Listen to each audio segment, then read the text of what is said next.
안녕하세요. 계획대로라면 다가오는 2달 후에는 식장에 들어갔을 30대 여성입니다.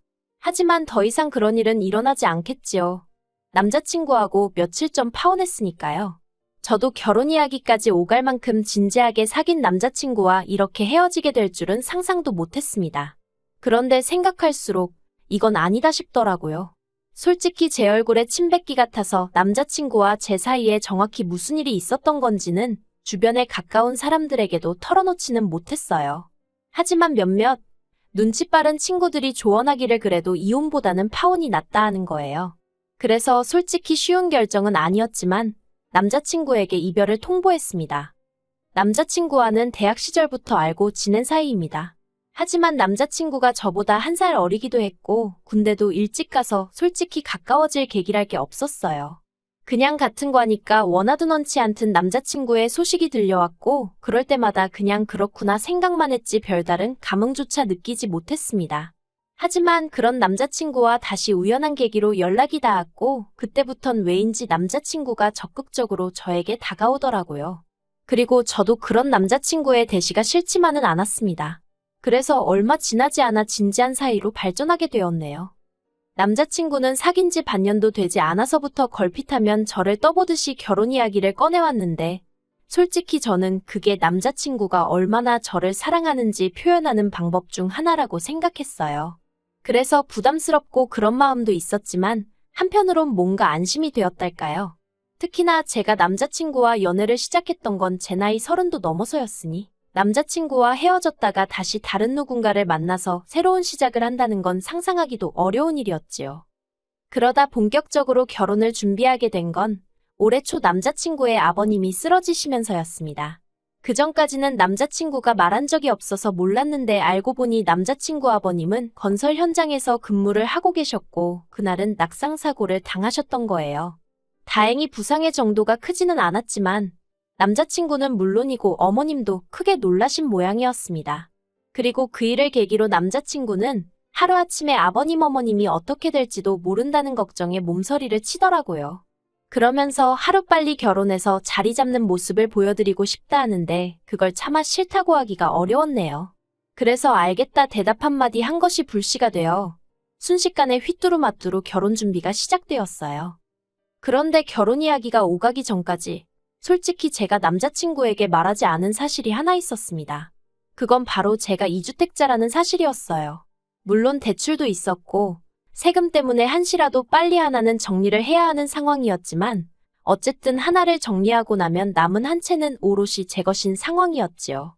남자친구에게 일부러 비밀로 했던 것은 아니에요. 하지만 연애 초반에는 굳이 그런 이야기를 할 필요가 있을까 싶었고 한창 연애하는 동안에는 괜히 자랑하는 것처럼 들리진 않을지 걱정이 되었거든요. 괜한 오해를 불러일으키진 않을까 신경이 쓰였던 것도 사실이고요. 아무튼 여러 가지 이유로 집에 대해서는 말할 타이밍을 놓쳤었네요. 하지만 상견례 날짜까지 잡히면서 저희 부모님이 먼저 남자친구가 돈은 얼마나 모았는지, 사돈 되실 분들이 얼마나 보태주실 수 있는지 그런 정보들을 궁금해하셨어요.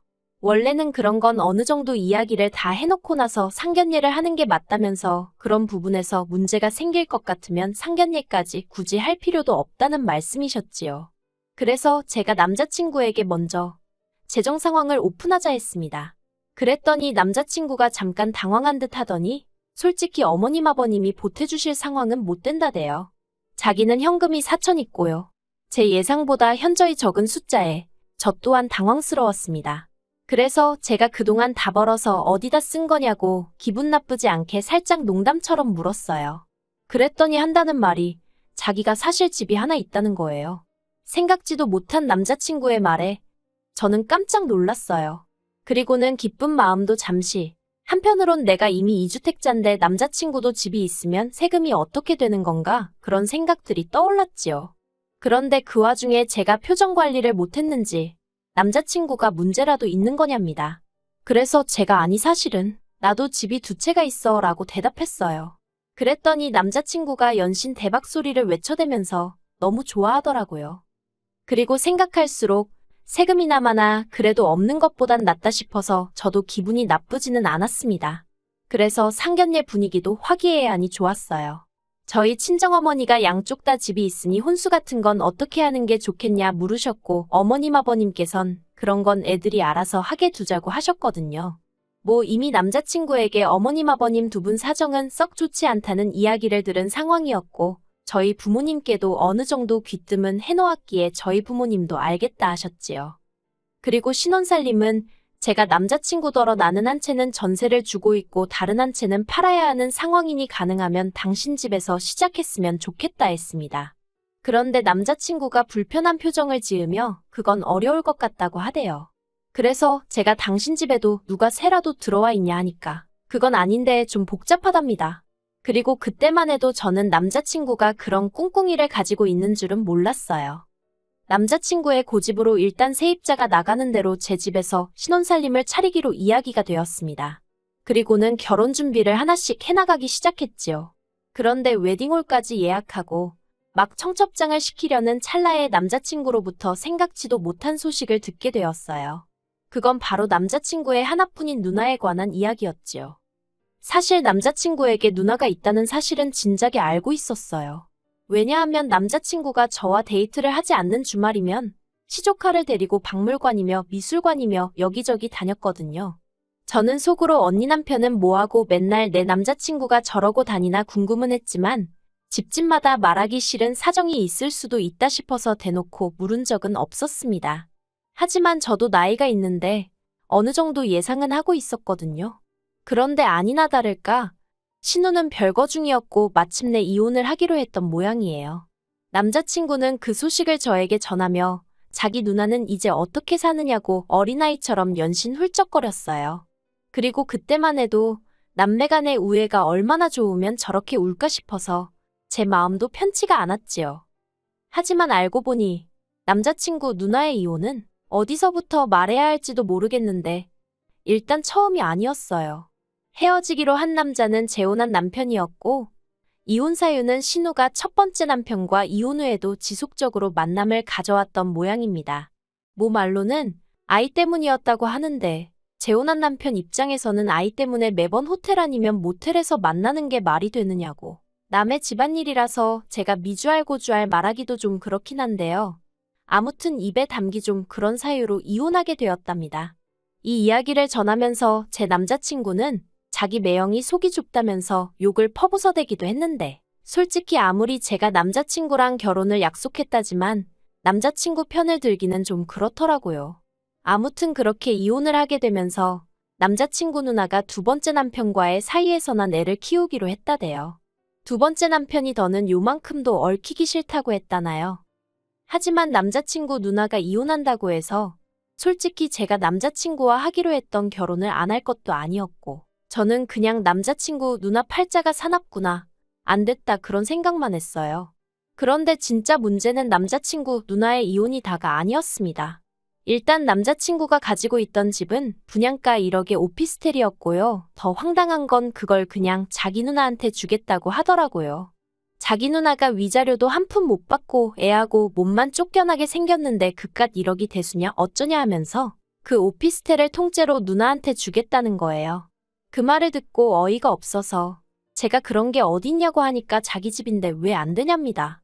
원리원칙대로 고지고대로 따지면 남편 말이 맞을 수도 있어요. 남편 재산인데 제가 왈가왈부하는 게 말이 안 되지요.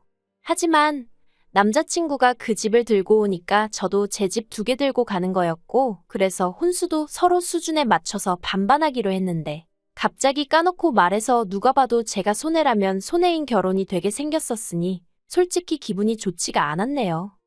하지만 남자친구의 억지는 여기서 끝나지 않았습니다. 솔직히 이때만 하더라도 파오는 생각도 못했고 엄두도 나지 않았기에 어떻게든 남자친구의 사정을 제가 이해해보려고 했어요. 까놓고 말해서 남자친구가 처음부터 신우가 이혼하게 되리란 걸 알고 있었을 리도 없고 어떻게 보면 남자친구에게 몹시 난처하고 어려운 상황인데 사랑한다고 결혼까지 약속한 사이에 그걸 이해 못해주고 헤어진다는 게 제 스스로 못된 사람처럼 느껴졌달까요? 그래서 어떻게든 남자친구 입장에서 생각하고 이해해보려 했습니다. 하지만 그런 제 마음을 남자친구는 조금도 느끼지 못했던 건지 물에 빠진 사람 구해놓으니 보따리 내놓으란다고 1억짜리 오피스텔을 자기 마음대로 넘기겠다는데도 말 한마디 하지 않았던 저에게 말도 안 되는 요구를 하더라고요. 남자친구 누나의 이혼 소식을 듣고 얼마 지나지 않았을 때였습니다. 세금 때문에 하루빨리 팔려고 노력하던 집이 마침내 팔렸던 날이기도 했지요. 서울 외곽 변두리라서 10억 20억 그런 건 아니었고 그래도 제가 샀던 가격의 2배 정도로 올라서 기분이 날아갈 듯 좋았어요. 그리고 남자친구에게도 이 소식을 전했습니다. 정확히 돈을 얼마나 받았고 그런 세세한 정보까지는 아니어도 결혼을 앞둔 사이였던 만큼 무조건 감출 일도 아니라고 생각했으니까요. 그런데 남자친구가 보인 반응은 제가 생각한 것과는 너무 달랐습니다. 남자친구는 제가 얼마에 팔았는지 꼬치꼬치 물어가면서 그러면 자기 부탁 하나만 들어달라더군요. 저는 그때만 하더라도 뭐 양복이라던가 선물을 사달라는 건가 그 정도로만 생각했어요. 실제로 결혼 전에 남자친구 생일도 있어서 겸사겸사 좋은 선물 하나 해주려던 참이었기에 말해보라 했습니다. 그랬더니 한다는 소리가 자기 1억만 빌려달래요.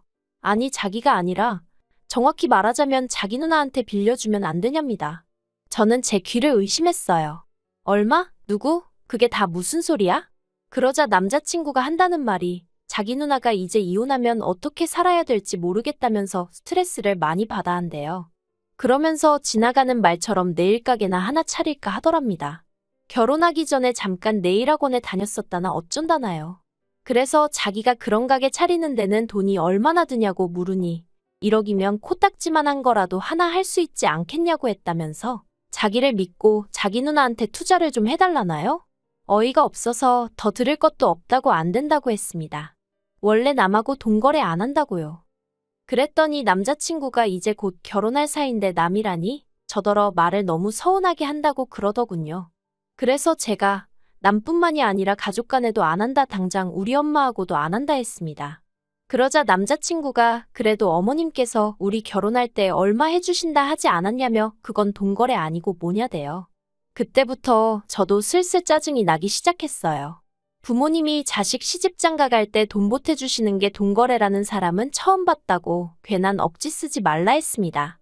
자기가 무슨 말을 하든 나는 돈은 못 빌려준다고요. 그러자 남자친구가 기껏 한다는 소리가 혹시 자기 누나가 안 갚을까봐 그러냐면서 그러면 자기랑 혼인신고부터 하잡니다. 그러면 하나도 불안할 거 없지 않냐면서 혹시나 나중에라도 자기 누나가 못 갚겠다 배째라 하고 나오면 자기가 대신 제 돈을 갚아주겠대요. 남자친구가 하는 말을 들으면 들을수록 제정신인가 싶었습니다. 결혼하고 부부가 된 다음에 자기가 무슨 수로 제 돈을 갚아주겠다는 건지 막말로 자기가 어디 가서 투잡이라도 뛸 건가 싶대요. 그리고 당장 신혼살림도 제 집에서 차리게 생긴 마당에 제가 미쳤다고 신우될 사람한테 1억씩이나 퍼주고 있겠냐고요. 너무 열받아서 남자친구한테 더 들을 것도 없다고 한마디만 더 하면 결혼 안 하겠다 했습니다. 그러자 남자친구가 노발대발 난리도 아니었어요. 저더러 같은 여자면서 자기 누나가 처한 상황이 이해가 안 되냐면서 다른 것도 아니고 이제 한 가족이니 당장에 먹고 사는 문제라도 해결해 주자는 건데 그리고 돈을 누가 떼먹기라도 한다고 했냐면서 그깟 돈 1억 가지고 유세라며 절 다시 봤다나요? 그런 남자친구의 헛소리를 듣고 있던 제 심정은 겪어보지 않은 사람이라면 상상도 못할 겁니다. 그동안 이런 남자를 내가 만나왔다는 수치심이라고 해야 할지 분노가 치밀어 올랐어요. 그래서 제가 더 말할 것도 없다고 그냥 결혼이고 뭐고 없던 일로 하자 했지요. 그리고 저는 웨딩홀부터 시작해서 예약해두었던 모든 것들을 취소해 나가기 시작했습니다. 어떤 건 남자친구가, 어떤 건 제가 예약을 해서 위약금이니 뭐니 따지고 나니 엇비슷하더라고요. 그래서 그런 건 어쩔 수 없다 하고 넘겼습니다. 사실 저를 정말 어이없게 한 건 결혼을 결심하고 준비하기까지 2년하고도 두어 달의 시간이 걸렸는데 막상 파혼을 결심하니까 정리하는데 이틀도 안 걸렸다는 겁니다. 물론 마음의 앙금은 이틀이 아니라 2년이 가도 사라질지 모르겠다 싶었지만요. 그런데 그렇게 한창 정리로 바쁘던 시기에 모르는 번호로 연락을 받았습니다. 업체들하고 통화가 잦아서 모르는 번호지만 제가 뭐 예약해둔 곳 중 하나이려니 싶었는데 알고 보니 남자친구의 누나였어요. 저랑 만나서 얘기를 좀 하고 싶다고요. 남자친구의 의견과 상관없이 저는 이미 다 끝났다고 생각했는데 언니한테 직접 전화가 올 줄은 몰랐습니다. 그래서 저도 모르게 알겠다고 대답하곤 약속을 잡았네요. 그리고 그렇게 만난 남자친구의 누나는 솔직히 남자친구 때문에 색안경을 낄 뻔도 했는데 너무 멀쩡하더라고요. 자기는 자기 동생에게 오피스텔을 해달란 적도 네일 가게를 차려달라고 한 적도 없다면서 자기 남동생이 너무 오바를 한 것 같다며 저더러 자길 봐서 한 번만 넘어가주면 안 되냐는 거예요. 자기가 보기에 자기 동생하고 제가 천생연분이라나 어쩐다나. 하지만 제가 정중히 거절했습니다. 벌써 이런 상황에서도 말 한마디라도 본인이 나서서 해야지. 언니가 이렇게 나온 걸 보라고. 이런 남자를 어떻게 믿고 의지하고 살겠냐고요. 그랬더니 언니도 더는 말을 못한 건지 안 한 건지 아무튼 없었어요. 솔직히 아직 친정에는 파혼했다 소리를 못했거든요. 그래서 이렇게 일기 쓰듯 적으며 제 머릿속을 정리해 본 건데 역시 파혼하길 잘했다는 생각이 드네요. 결혼도 하기 전부터 가족일, 그것도 자기 누나 일이라면 자기가 먼저 나서서 설레발치는 남자, 뭘 믿고 어떻게 의지하고 살 수 있겠나 싶어요. 물론 집신도 짝이 있다고 그런 남자가 좋은 여자도 있겠지만요. 저는 아니거든요. 그래서 전 이 파혼에 조금도 후회가 남지 않는 것 같습니다.